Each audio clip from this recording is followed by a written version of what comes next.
All right, Thomas Valenzuela wants to know this. And Thomas, you got to admit that's a cool last name. That is Valenzuela. Valenzuela. You can't beat that. Yeah, I used to love that picture for the Dodgers. Yeah.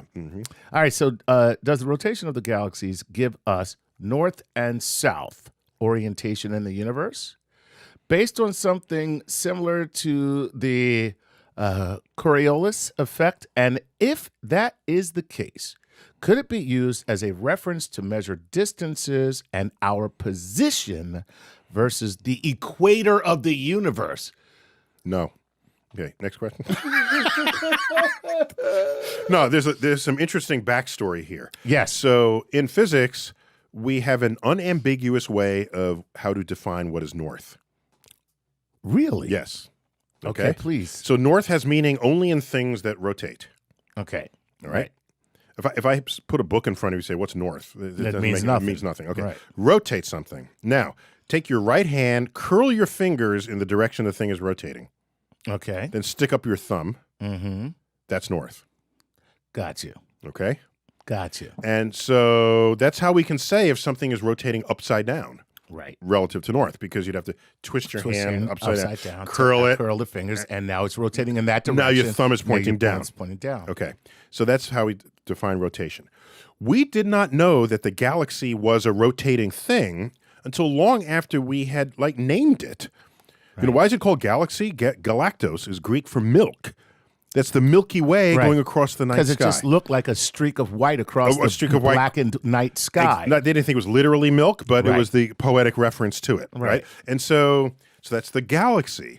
And now, if you learn that it is a flattened system, and then you want to ask, does it have a north and a south? We, astronomers in the early day, assigned the north pole of the galaxy to the pole of the galaxy that happened to be in the northern hemisphere of the Earth, of Earth's sky. Gotcha.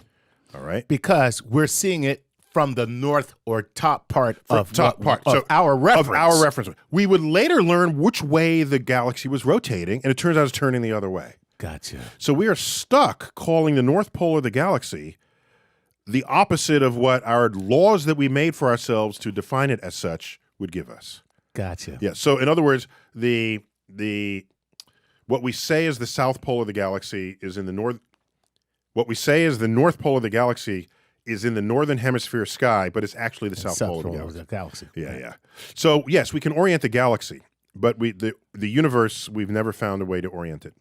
There's no patch of material in one direction or another, an axis, a distribution, a plane. Right. None of that.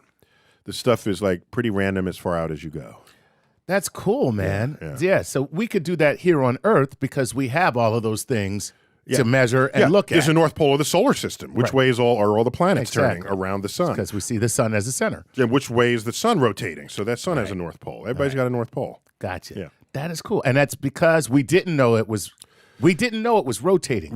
We had to discover the galaxy because we're in it. And it's like, how do you know what your mother looks like if you're an embryo within her womb? That's so funny. You don't know. So one of the last things we discovered was the galaxy. What the hell we look like in the galaxy? What a great what a great example. How do you know what your mom looks like before you're born? Yeah, you have no idea. Right. You know her voice. Unless you get a selfie stick and put it out there. Oh, Jesus. God. What? There could be a way to do it. That's awesome. That's all I'm saying. Oh, my God. Selfie stick. This is StarTalk.